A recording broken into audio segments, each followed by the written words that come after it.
Hello, everyone. Today is going to be a really fun episode. I've structured it to be like a coffee chat, and as if somebody were asking me what is my best advice that I could give to somebody who wants to move up in their company, have a passionate career.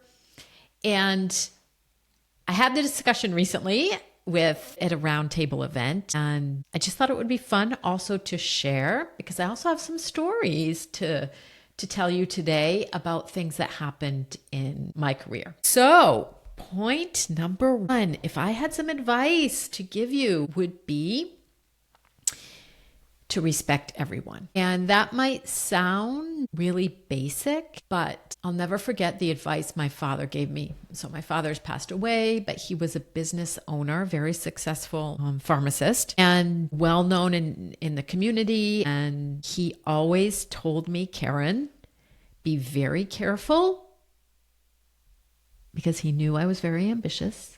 He always said, Karen, be very careful who you step on the way up, because you never know who you are going to encounter on the way down. And that always stuck with me, because it means just respect everyone. And I always did, whether that be the person at reception, whether it be the IT person working on my computer, whether it be a client, whether it be a colleague who drove me nuts, whether it be my boss who I didn't agree with. I always respected every single person I came across. And wanted to tell you a little story and how it served me. I was hired into a really big company to do a really big job. I was so excited about joining this company. And the day that I arrived, they had not fired or let go the person who was doing the job. So that means that I arrived, the person who was doing the job was still there, and she had a very tight leadership team. So there were 3 people on her leadership team, and 2 of them were extremely loyal to her. So the day that I arrived, they announced, so she learned that she was leaving. They announced, and I had a very big team. There was the leadership team, but there was also a very big team, probably 40 or 50 people, that they had a new boss. And that leadership team, those 2 people, made it my life miserable for the longest time, and I still respected them. They were very upset about, their boss, who they absolutely loved, getting let go. They resented me, and it wasn't probably for me, but it was just the change that was thrown on them. It hadn't been communicated. This very difficult situation, those 2 people took it out on me. And my life was miserable for at least 6 months. But no matter what, I respected them. I respected their opinion.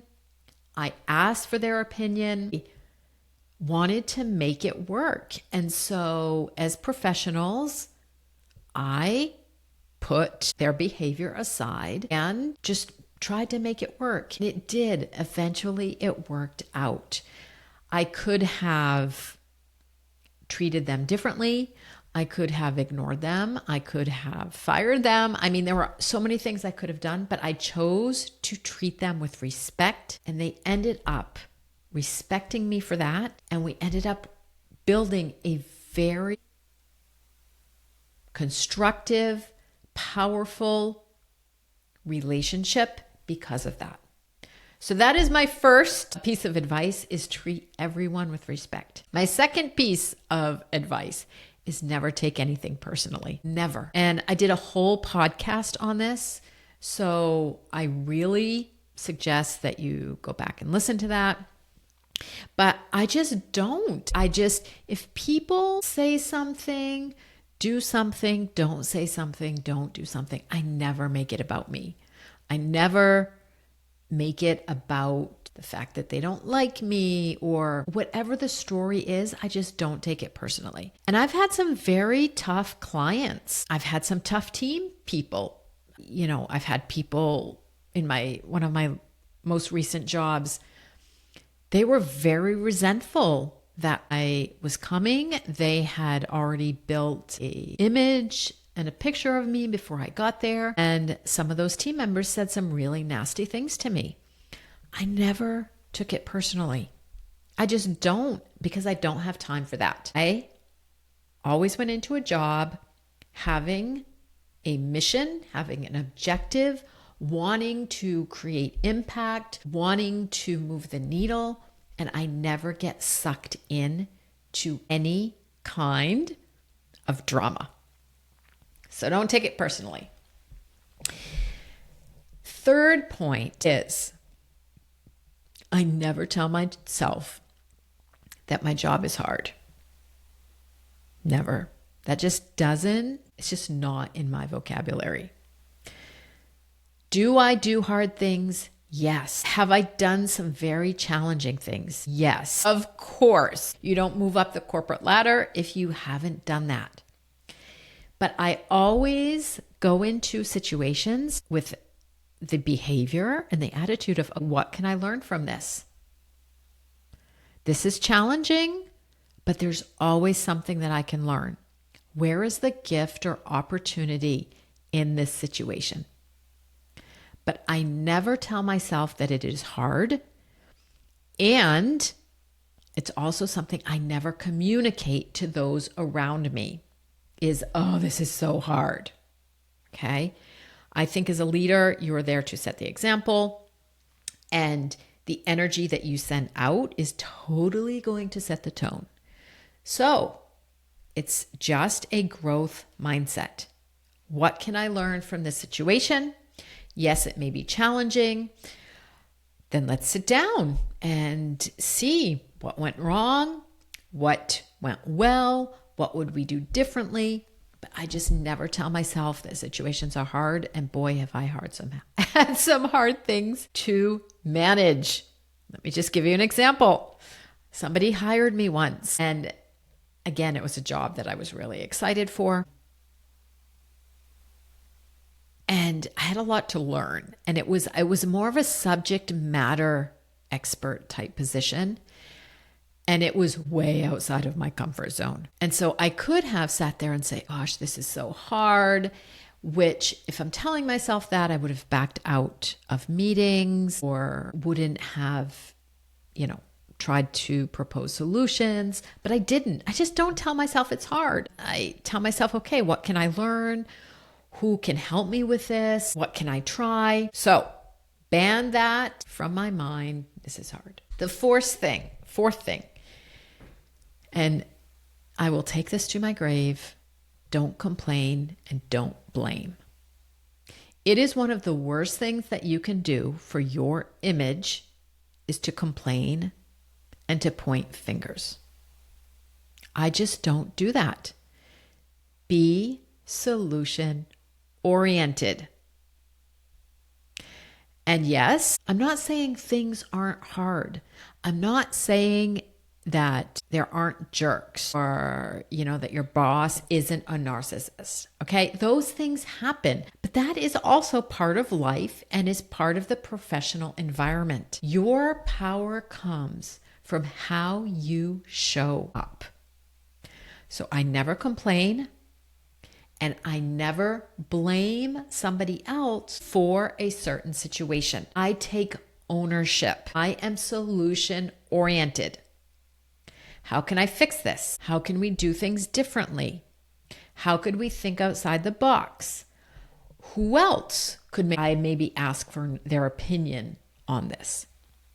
But I never complain. And the last thing, if I were to suggest something, is learn to speak in public. Public speaking skills and learning the skill of how to speak up, how to present results, It is such a powerful skill to have because it overflows into everything else that you do at work and how you show up.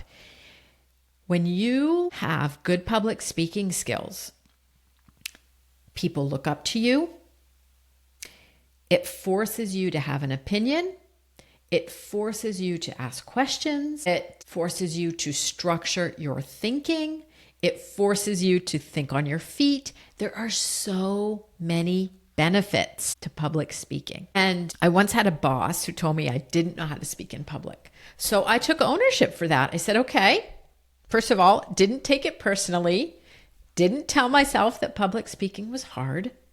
I went out and signed up for Toastmasters. And Toastmasters, it's an international organization where you work on your speaking skills and whether it be impromptu speaking or structured speaking engagements. And I went to work, and those public speaking skills, especially because I work with a lot of Europeans, English is not their first language. So public speaking is challenging. I was going to say hard. I don't want to say hard. We'll say public speaking can be challenging. It's a skill that you can learn. Speak in front of the mirror. Speak and record yourself if you're speaking on a video. That is an easy skill to learn, but it is so powerful. So this has been a very fun episode, but really those 5 things are not difficult, and they have served me so well in every single job that I took on, in working my way up the corporate ladder, in becoming the CEO of a company, in founding my own business. So I can only encourage you also. And if you have others, I would love to hear about them. Send me an email and let me know what skills, like what best advice would you give to somebody who wants to work their way up the corporate ladder. That's what I have for you today, ladies. Thanks for joining, and speak soon.